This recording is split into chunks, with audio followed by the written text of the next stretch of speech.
Hi, I'm Bradley, and this is my Coffee House Multimedia presentation. This is the second video in the presentation. In this video, I'm going to interpret and analyze Carolyn Forche's Museum of Stones. So let's go ahead and define what poem interpretation is. It's in my essay for reference. It's, according to dictionary.com, it is an explanation of the meaning of another's artistic or creative work. So that's exactly what we're going to do. We're going to give an explanation, an analysis, or an interpretation of Forche's work. So with that, let's go ahead and read the first line. It says, "This is your museum of stones, assembled in matchbox and tin." Now, if you'll look at the story of the Museum of Stones, which is the background that Carolyn gives before the poem, she says, quote, "You know, he had all kinds of different stones, and he called it his museum."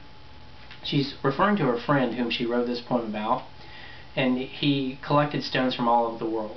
So the word museum in this first line is probably not a physical museum, is what I'm thinking. It's probably like a collection, like a marble collection, Hot Wheels collection, anything you might say, except in this case it's stones.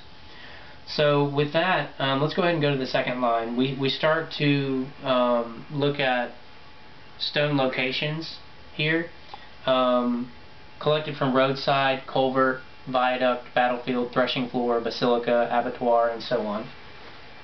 I do have a list in my essay of the different stone locations, a full list, and I'll just go ahead and read those for you so that way we can get through this a little bit quicker. It's from roadside, culvert, viaduct, battlefield, threshing floor, basilica, abattoir, streets, loosened by tanks, schoolyard in the hand of a corpse, Apollinaires, Cramlet, Carn, ruins of choirs and shipyards, temples and tombs, near the scaffold lined with bones, lava, the city's entombment, lighthouse, cell wall, scriptorium, and the list goes on. So that takes us up to about line 15, and then throughout the poem we do have more locations. But another thing about the interpretation of the poem is the types of stones. I'm going to go ahead and read those, and then I'll talk about how I interpreted them. So the different types of stones: schist, shale, hornblende, agate, marble, millstones, chalk, marl, and mudstones. And then Forche continues in line 20.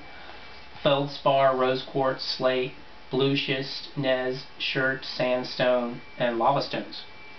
Now, the interesting thing about the stones themselves is they're much like people, and you'll read this in my essay, in that they're very individualistic, different sizes, different shapes, things like that.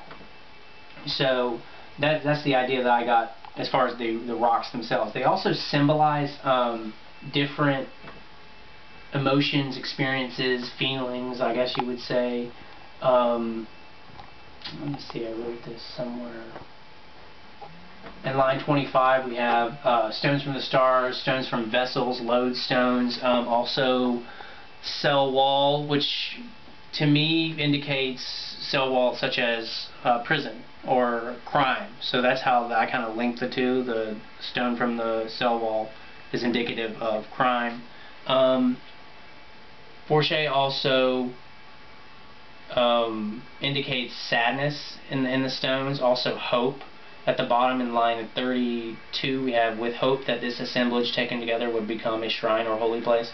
So the stones themselves are not just stones, they are indicative of actual feelings, and this is again just my interpretation.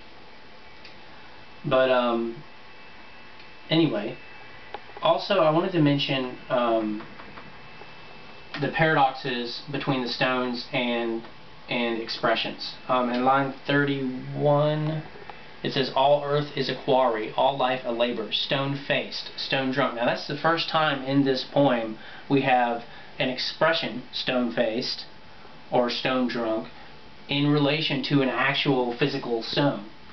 So Forche, I'm going to read this in my essay, Forche implores that these said stones would build a holy shrine, possibly some sort of resting place, this is in 32 to 34, or safe haven for us with our world being in turmoil. So I just find it interesting how not only is there surface meaning in the stones, the coloration, the shape, that sort of thing, but there's underlying meaning. They're linked to emotions, They, you know, again with the cell wall, you can see crime, you can see the sadness in the stones, how they point to a better tomorrow, if you will, and all this is in my essay. But you definitely can see a lot of underlying meanings in the poem. So with that, I'm going to close.